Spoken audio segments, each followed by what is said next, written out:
Diary of Greg Heffley's Best Friend by Greg Heffley's best friend, Rowley Jefferson, by Jeff Kinney.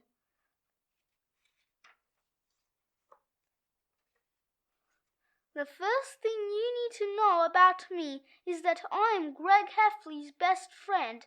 I know it says that on the cover, but I wanted to mention that in case you missed it. Best friends.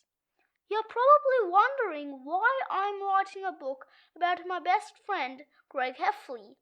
Well, the reason is because one day Greg is going to be rich and famous, and he says everyone will want to know his whole life story so they can make movies about him and stuff.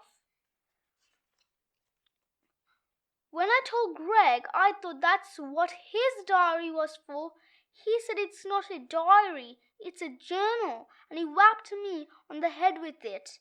Greg whaps me a lot, but in his defense, sometimes I say stupid things. Greg said his journal is his autobiography, and he needs me to write his biography. He said there are probably gonna be a lot of biographies about him, and he was giving me the chance to write the first one. I figure nobody can do a better job than me, because like I said already, Greg is my best friend. When I drew the cover, I showed it to Greg and he said the title was dumb. Then he whapped me with it, but since it was only one page, the whapping wasn't too bad. Most biographies of famous people start with a chapter called Early Life or something like that, so I'm just going to start this one the same way unless I can think of a better title in the next 10 seconds. Early Life. To be honest with you, I don't know a whole lot about Greg's early life because I only met him in the 4th grade. But here are some facts I do know about him. Greg has a mom and dad, just like I do. But in case you're thinking me and Greg are basically the same person, then you're wrong, because Greg has 2 brothers and I am an only child. Greg's older brother is Roderick, and he has a rock band called Loaded Diaper. Some of their songs have swears in them, so my mom and dad won't let me be at the Heffley's house when Roderick has band practice. Greg's little brother is Manny, and he is 3. One time when I had a sleepover at Greg's, Manny just randomly pulled down his pants and showed me his bum. Now every time I see Manny, he acts like we have this big secret or something. Greg's parents are just regular people, so I can't really think of anything to say about them. If this book was about me, then I would write a lot about my parents.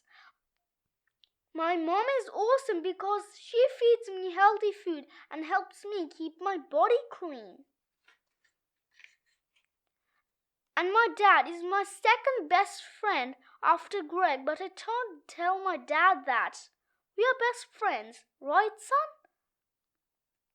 Now that I brought up my dad, I should probably mention that he's not such a big fan of Greg, and the reason I know that is because he's always saying it. I do not like Greg, but I think the reason is because my dad doesn't get Greg's sense of humor. Anyway, that just about wraps up the chapter about Greg's early life. Hopefully, Greg can give me some baby pictures or something to fill out this section because like I said, I don't have a whole lot of information until I get to the part where he's in 4th grade. The stuff from 4th grade on. I moved to Greg Street in the 4th grade, so now this biography is gonna get a lot more detailed.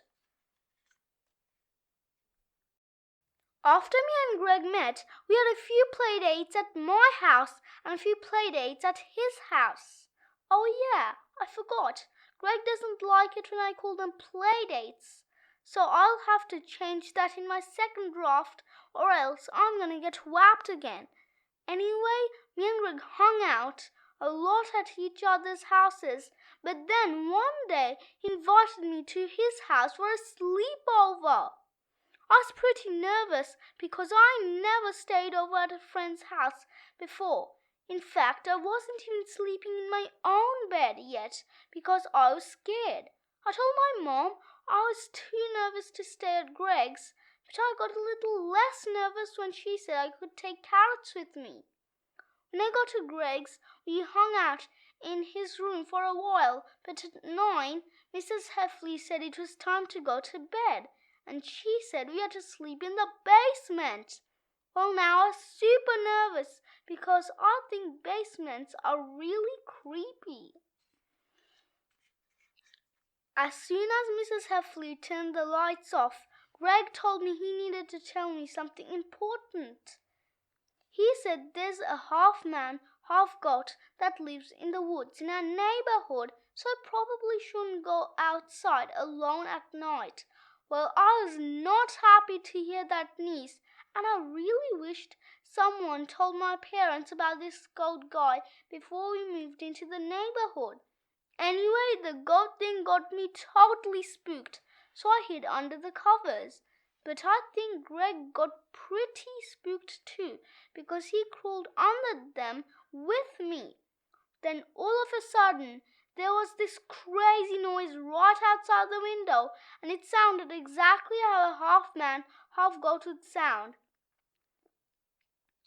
Me and Greg didn't want to get eaten by this goat guy, so we got out of there as fast as we could. But we almost died anyway because we trampled each other running up the stairs. We locked ourselves in the laundry room so the goat man couldn't get us.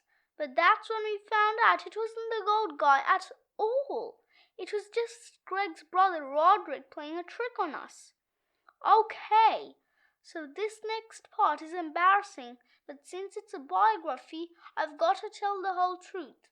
I wet my pants when we were in the basement and heard those noises outside.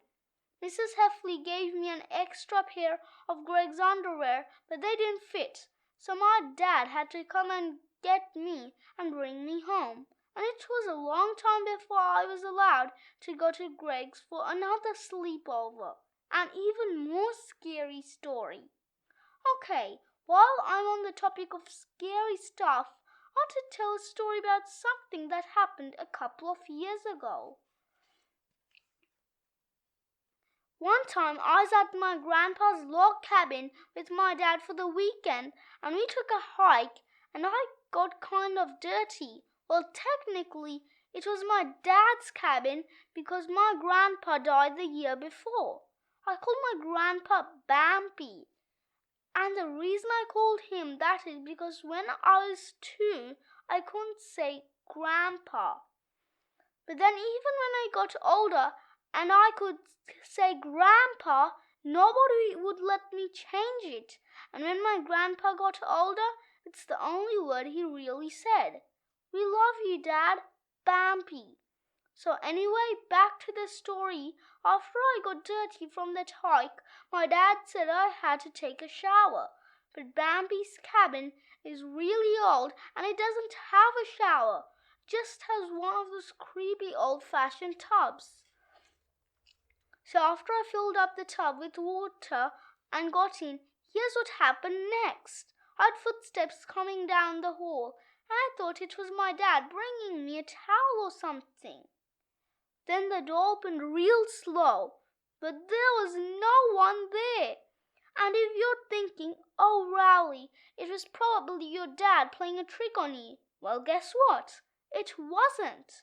My dad was getting some milk at the store and he didn't come back until like a half hour later.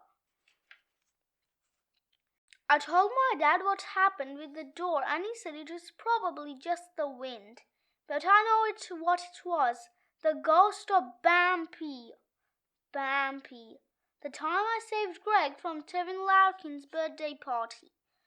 Okay, I know that last chapter didn't have a lot of Greg in it, but I wanted to mention that story real quick because the Bampy thing totally freaked me out. Greg is in this chapter, but just to let you know, I'm kind of the hero of this one. There is a kid named Tevin Larkin He lives over on Speen Street, and last summer his mom invited me and Greg to Tevin's birthday party.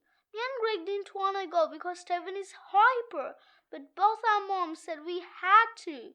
It turned out that me and Greg were the only kids invited to Tevin's party, but we didn't know that until we got there.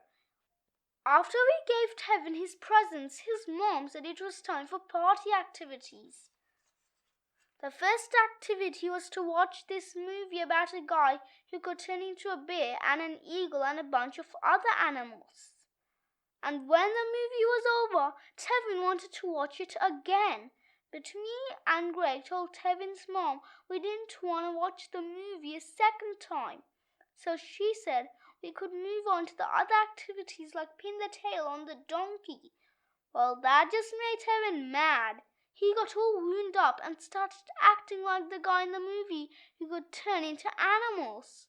I guess Tevin's mom was used to this sort of thing, but me and Greg didn't know what we were supposed to do.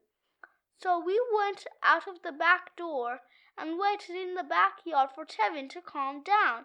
But it didn't take long for Tevin to find us out there. I guess Tevin had eaten all the cake, so now he was acting totally nuts. I took a few steps back to get out of Tevin's way, but that's when I fell into a ditch that was pretty deep. Luckily the ditch wasn't too deep, or I probably would have broken some bones. But when I started to climb out of the ditch, I heard this buzzing noise all around me. It turned out there was a hornet's nest at the bottom of the ditch, and they all stared up. I got stung 12 times, and my mom had to come pick me up early. And Greg hitched a ride with us, so he got to go home early too. Anyway, Greg is always saying he owes me for getting him out of that party, so that's why I thought it was important to put it in this book. The time me and Greg dug up an ancient burial ground. If you are spooked out by that Bambi story from before, then you might want to skip this one. Okay, if you're still reading, remember I warned you. One time me and Greg were playing Vikings and ninjas in the woods, and then some teenagers came by and ruined our fun. But that's not even the scary part yet, so keep reading. Me and Greg went further back into the woods to get away from those teens. Greg said we should build a fort, so if they came looking for us, we should protect ourselves. So we spent the rest of the afternoon making a fort out of sticks and logs. Greg said we should put some rocks in our fort in case things got really bad, but it was starting to get dark, and there weren't a lot of rocks lying around in the woods anyway. But then I tripped over something, and guess what? It was a big rock. I told Greg I thought I sprained my ankle, but he was a lot more interested in that rock than my injury. Greg said it wasn't a rock, it was a gravestone, and we'd just built our fort on an ancient burial ground. I guess he already knew that was coming because it was in the title of this chapter. I'll probably change it later on so I don't give the surprise away. Anyway, me and Greg were totally spooked out by this ancient burial ground thing, and by now it was really dark out, so we were extra scared. Then all of a sudden Greg took off and left me behind. I don't really blame him, because if I could have run, I would have been out of there too. When Greg got home, it was his dinner time, and I think he kind of forgot I was out in the woods. Luckily, my parents cooked Greg's house, and that helped him remember about me. So I guess the point of this chapter is that sometimes Greg forgets important stuff, but I'm just going to let that go because the rest of the time he's a great pal. Greg's accomplishments. Every biography I've ever read for a school report has a chapter called Accomplishments, so I figure I'd better add that in here before I forget. The problem is that Greg is only a kid and most of his accomplishments haven't happened yet. So I'll leave some blank space here and I can fill it in later on. The time Greg played a hilarious prank on me. Sometimes Greg can be pretty hilarious, and that's what this chapter is about. This story is a twist ending, and this time I'm not gonna give it away in the title.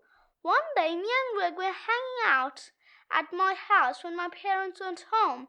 Greg told me he saw on the news that there was a burglar going around breaking into people's houses. Then he said he had to go home for dinner, and once he left, I started thinking about that burglar. But here's the thing, I found out later that Greg just pretended to leave. He shut the front door, but then stayed in my house. Then he took off his shoes and walked up the stairs super quiet, so I couldn't hear him. Then he started stomping around real loud upstairs. At first I thought it was the ghost of Wimpy all over again.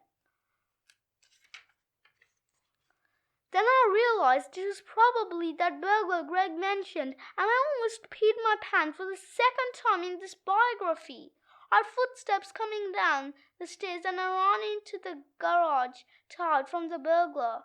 It was pitch black in the garage, but I didn't want to make a move until I was sure that burglar was gone.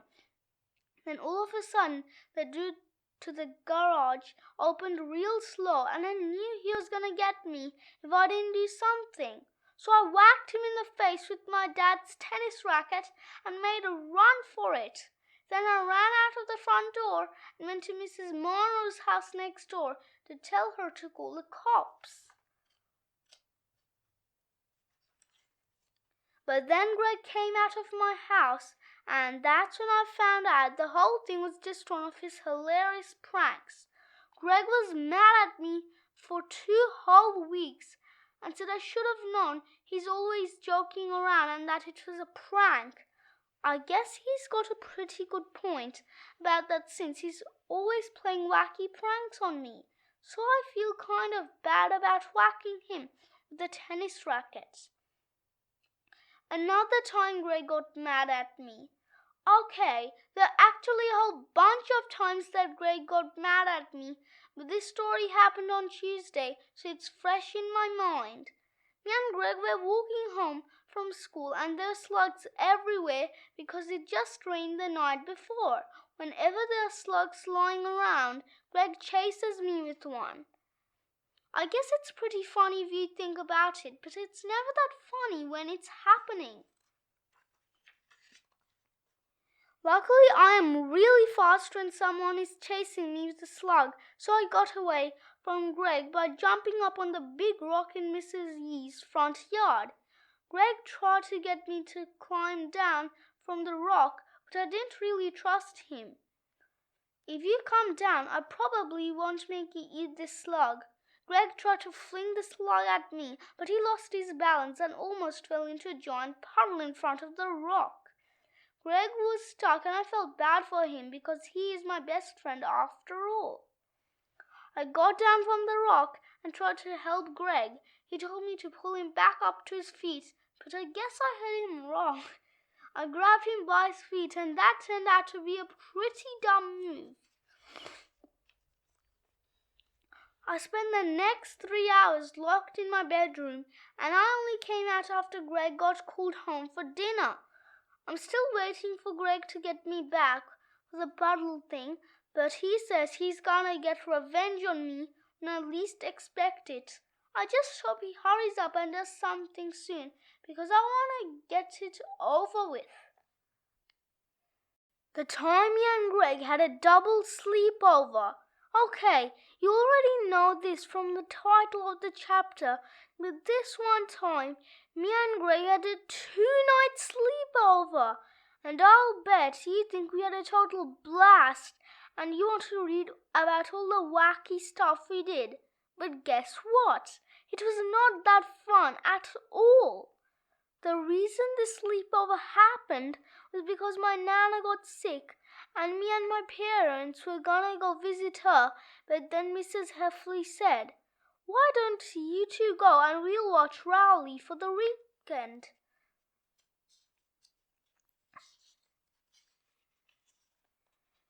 When my mom said yes, me and Greg were hyped because we never did 2-night sleepover before. But I guess we should have waited until later to celebrate because of the whole Nana thing. On Friday, my mom packed my bag for the weekend and she put in an extra pair of underwear just in case. Plus, she packed a picture of her and my dad so I could look at it if I missed them too much while they were gone. Like I said before, the sleepover wasn't a lot of fun, but it started off pretty good. We played video games in Greg's basement and ate snacks. Then we prank-called Scotty Douglas and he blew the whistle he keeps right by his phone for when we do that. "Excuse me, sir, your refrigerator's running, so maybe you should go catch it." Tweet! But then Mrs. Douglas called Mrs. Heffley to tell on us for prank calling Scotty. Then Mrs. Heffley told us we were bullying, and that made me feel ashamed. At 9, Mrs. Heffley said it was time for bed, and she went back upstairs. I was pretty tired, but Greg said he had an idea. There is this kid on our street named Joseph O'Rourke who has a trampoline, but he never lets anyone use it. Greg said we should sneak out and jump on the trampoline while Joe was asleep. Well, I wasn't so crazy about this sneaking out idea, but Greg said if I was going to be a baby, I should go up to Manny's room and sleep in there. I said I wasn't a baby, and he said, "Yeah," and I said, "Nuh-uh." Then he said, "Yeah," times infinity, but I was ready for that, and I said, "Nuh-uh" times infinity squared. And I thought I'd Greg beat with that one, but he got me anyway when he said, "Yeah," times infinity squared plus 1. So he snuck out of the back door, and I followed Greg up to Joe's. It was really cold outside, and all I had on were my jammies, but I didn't want to complain because then Greg might call me a baby again. Sure enough, all the lights at the O'Rourke's house were off, so this was our big chance to use Joe's trampoline. Greg said we couldn't make any noise, and then he climbed up and did a bunch of jumps, but he was real quiet. Then it was my turn. This was my first time on a trampoline, and it was really fun, and I guess that's why I forgot we were being sneaky. Whee! The lights came on inside the O'Rourke's house, and the dog started barking, and Greg took off without me. I wanted to run too, but it's not so easy to stop bouncing when you're on a trampoline. Once I finally stopped, I ran to the Heffley's house and went around to the back door. But I guess Greg wanted to teach me a lesson for making too much noise at the O'Rourke's because he wouldn't let me in. I tried to show Greg that I was freezing, but I don't think he really got what I was trying to tell him. I thought he was gonna make me stay out there all night, so I ran around the house to see if the front door was unlocked. But it wasn't, and I kind of freaked out a little. The good news is that someone came to the door pretty quick, but the bad news is that it was Mr. Heffley.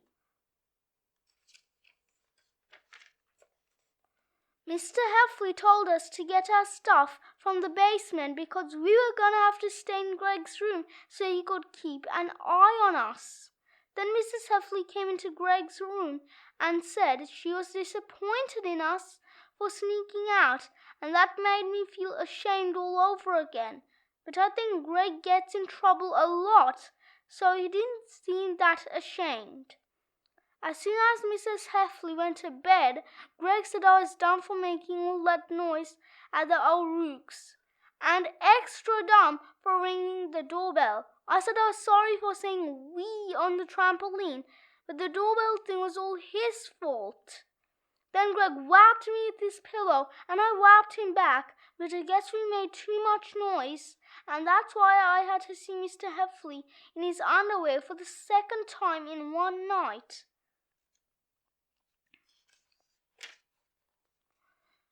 Mr. Heffley told Greg he had to sleep in Manny's room, and all I could think was, who's the baby now? The next day, Mrs. Heffley woke me up and said breakfast was ready downstairs.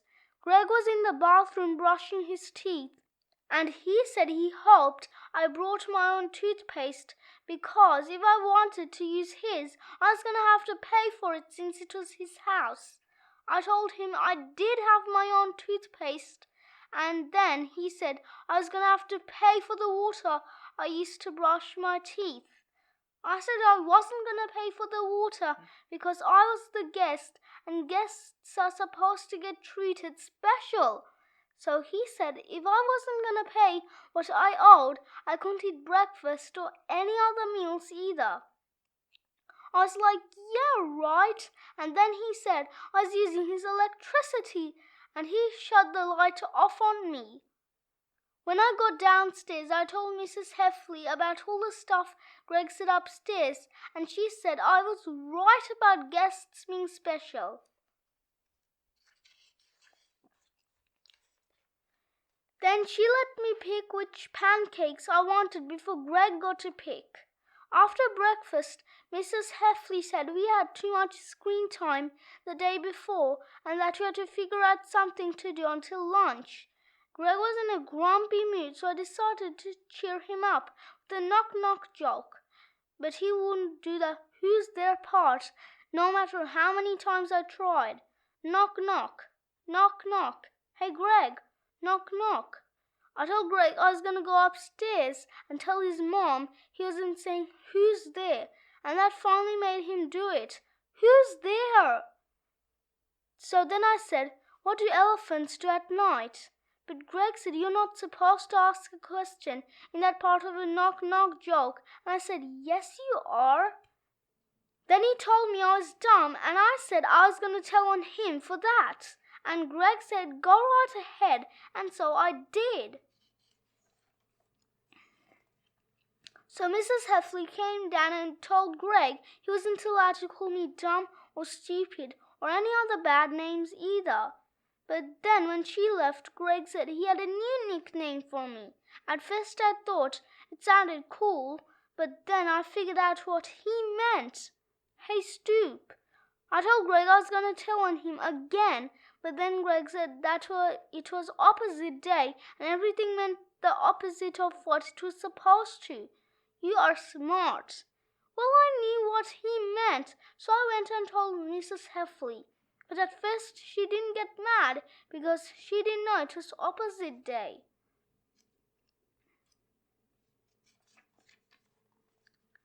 So then I explained it to Mrs. Heffley and she made Greg apologize. But I think he might have been being opposite. I'm sorry. Mrs. Heffley told us that sometimes friends got on each other's nerves, but we needed to figure things out since we had a whole day to go on a sleepover. She said maybe we should spend some time apart, and I thought that sounded like a great idea, so I hung out with Manny in his room for a while. Even though I was having fun with Manny, I missed my mom and dad, and I looked at the picture whenever I got the chance. The next time I saw Greg was when we had lunch. Mrs. Heffley made peanut butter and jelly sandwiches, and she even remembered to cut the crusts off mine. After we finished our sandwiches, she gave us chocolate chip cookies as dessert. She gave Greg one, but she gave me two because she said I was the guest and guests are special. I ate one of my cookies, but I made a shield around the other cookie with my arms so Greg couldn't get it. Sometimes if I have something Greg wants, he'll lick it so I won't want it anymore. That's what he did last Halloween when I got more candy than he did. But Greg said he was full and didn't even want my cookie. He said that while I was playing with Manny, he was reading a book about magic and he wanted to show me a trick. I really like magic, so I said okay. First, Greg told me to put my fingers on the edge of the table so they were close together like this. Then Greg took my glass of milk and put it on top of my fingers. I asked him when the magic part was gonna happen, and he said it was already happening because if I couldn't move. Well, he was right, because if I did, the glass of milk would tip over and spill, and Mr. Heffley gets mad when I spill stuff in his house. But then Greg said here's the real magic part, and he took my cookie and ate it up. After that, Greg went upstairs, but I was stuck at the kitchen table, and I was still there a half hour later when Mrs. Heffley came back to the kitchen. I told her what Greg did, and boy, was she mad. But it wasn't because of the magic trick. She was mad that Greg took something that belonged to me without asking. We went up to Greg's room and Mrs. Heffley told me I could pick out one of Greg's things to take home with me so we'd be even. Well, Greg had a bunch of cool toys that he never lets me play with, so it was really hard to pick. But every time I got close to one of his favorites, he kind of let me know I shouldn't pick that one. So I picked an action figure that was a knight with a missing arm, and Greg seemed okay with that. But as soon as Mrs. Heffley left the room, Greg said I could play with my lame action figure because he was going to play with all his cool stuff by himself. It kind of bugged me and I wanted to bug Greg back. So I pretended I was having a total blast with my toy. Tra-la-la-la-la, I'm having so much fun. Tra-la-la-la-la. Well, it worked and Greg said he wanted his action figure back. I said no way, and he said he was just gonna wait for me to fall asleep and he'd take it back himself. I told him I was gonna put the action figure down my underwear so he couldn't get it, and he didn't like that idea. Then Greg said he'd trade me for the action figure, and I asked him what he'd give me for it.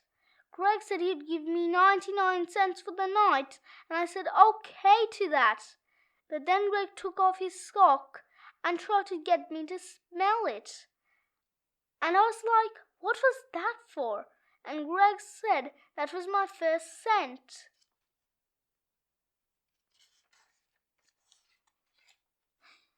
I said I wanted 99 cents, not 99 cents. But Greg said a deal's a deal, and then he tried to get me to smell his other sock as part 2 of my payment. When I told Greg I was gonna go tell on him again, Greg said he'd trade me his Lego dragon for my knight, and I said yes, because that dragon is way better than a knight with no arm. But then when I gave Greg my knight, he wouldn't give me the dragon because he said I should have remembered it was still opposite day. Well, that was the last straw for me, and I tried to grab the dragon from Greg, but he kind of forgot it was made of Lego and it broke apart.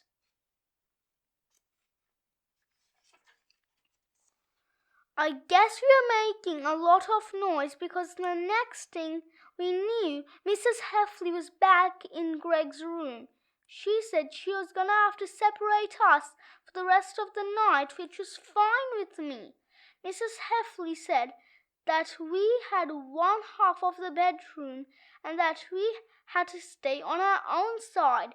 So she asked me which side I wanted, and I picked the side with the bed, which made Greg mad.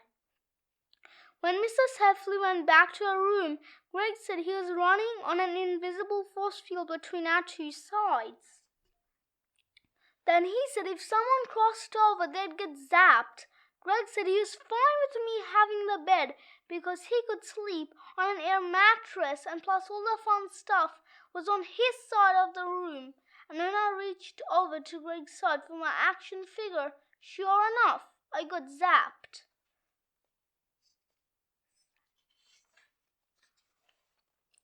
I opened the drawer in the table next to Greg's bed to see if he had any comics I could read.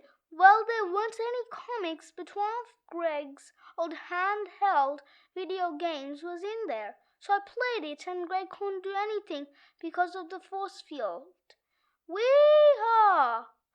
But Greg said I could play video games by myself like a nerd because he was having a wild party on his side of the room. And I wasn't invited, and I got kind of jealous because his party looked pretty fun. La la la, yay, yay, yay. So I said, well, I'm having a party on my side, and it was even more wild than his party, and I had really good music. Greg said I was lame because I couldn't even come up with an original idea, but I still think he was kind of jealous of my party. Yeah, woo, woo, woo. Then Greg said the plug to my party speakers was on his side of the room, so he pulled it out to shut off my music. Yank! Greg got back to his party, and I tried to tell him to plug my speakers back in, but Greg couldn't hear me because the music at his party was too loud. What? But this time Mr. Heffley came into the room, and he looked like he must have been asleep. I can't hear you, Mr. Heffley said. He didn't want one more peep out of us, and then he left the room. We were both quiet for a long time, but then Greg tried to get me to laugh, and I almost did.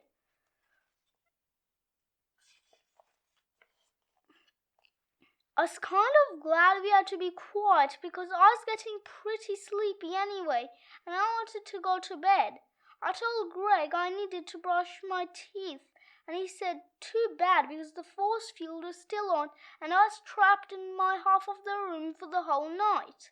So I asked if he could just turn off the force field for a little while to brush my teeth, but he said once the force field is turned on, it stays on until the morning. And then Greg went to the bathroom to brush his teeth and came back to the room after he was done.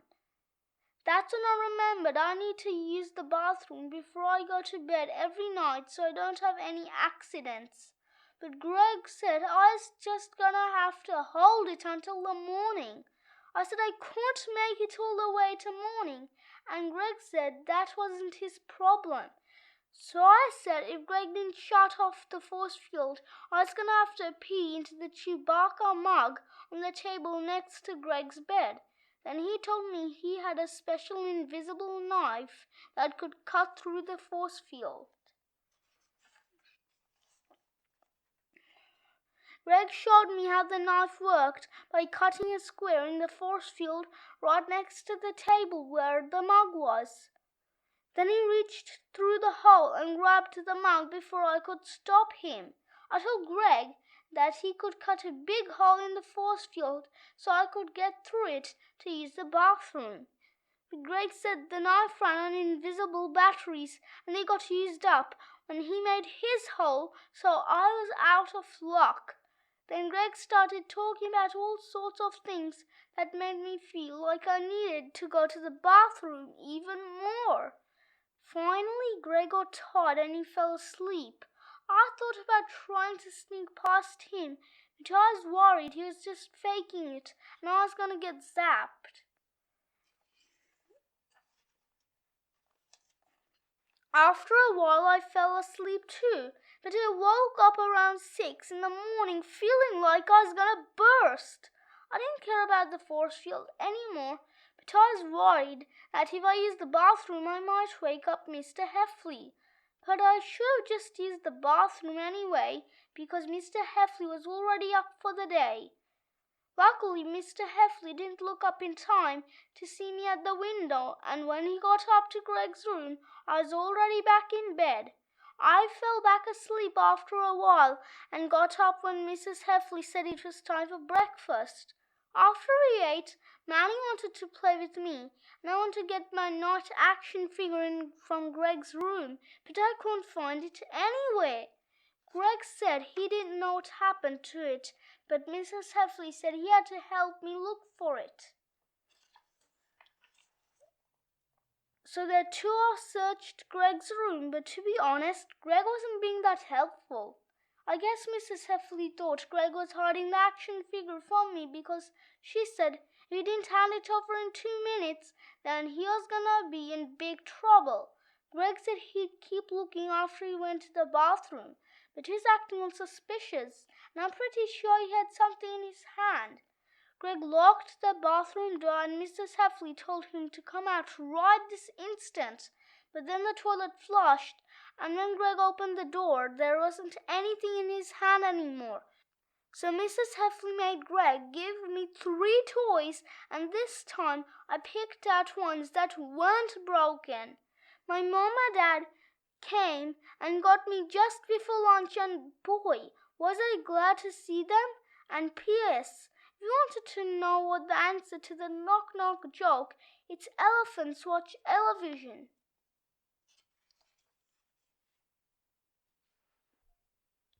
The time me and Greg did some comics and I had to something, the cheese.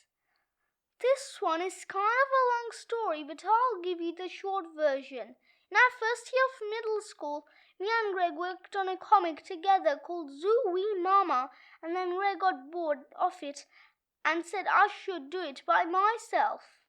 And then my comic got in the school paper and Greg was mad at me, even though he's the one who told me I should do it. And then a bunch of teenagers made me eat a piece of something that was on the basketball court. I still can't eat pizza or mozzarella sticks or anything else with something in it, but Greg says I need to get over it because that happened a long time ago. But that's not what this chapter is about. I just found some Zooey Mama comics me and Greg did that never got in the school newspaper. I asked Greg what I should do with them, and he said I should hold on to them for when he gets famous. I figured I'd lose them again, so I put them in this book just in case. That mad scientist has been chasing us for days, and I am starving. A giant strawberry, we are saved. Oh no, we got shrunk down to the size of a bug. Zooey Mama. I've been working on this Eiffel Tower model for 10 whole years. Time to bring it out of the basement and show it to the world. Oh no, it doesn't fit through the doorway. Scrunch. Zooey Mama. Merry Christmas, Balg. You dummy, it's 12,000 BC and Christmas hasn't even been invented yet. Zooey Mama.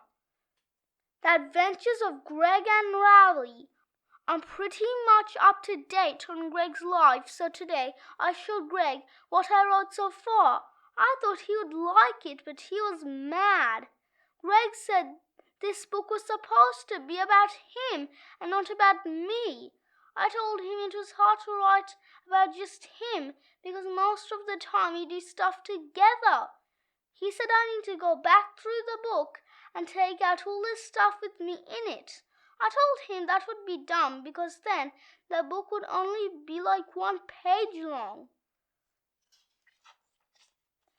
I said maybe you should change the title to The Adventures of Greg and Rowley and it could be our biography.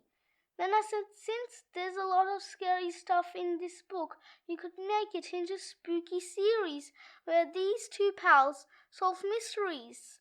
We could make a lot of money and we'd both be rich and famous.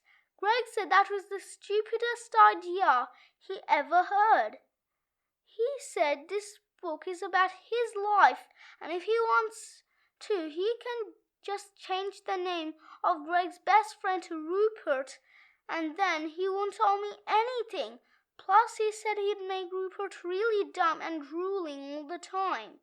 Then Greg told me the book smelled funny anyway, and when I brought it up to my nose to sniff it, he shot the book in my face real hard.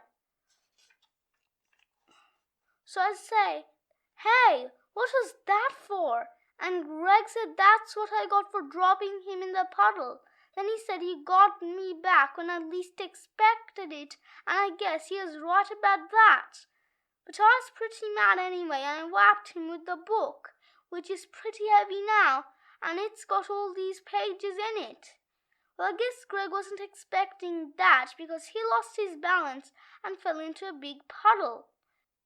Anyway, I'm up in my room now, and I am hoping Greg's mom calls him home for bedtime soon because he already skipped dinner. I'm glad all that stuff happened today because it gave me a whole new chapter in a biography. I'm sure we'll be pals again tomorrow, and we'll have a bunch of new adventures that I can put in here. And I'll bet if we go with my idea about the scary stuff, it'll sell 1,000,000 copies. The Spooky Adventures of Greg and Rowley. But if Greg changes my name to Rupert, I just want to say for the record that he wet his pants at that first sleepover too.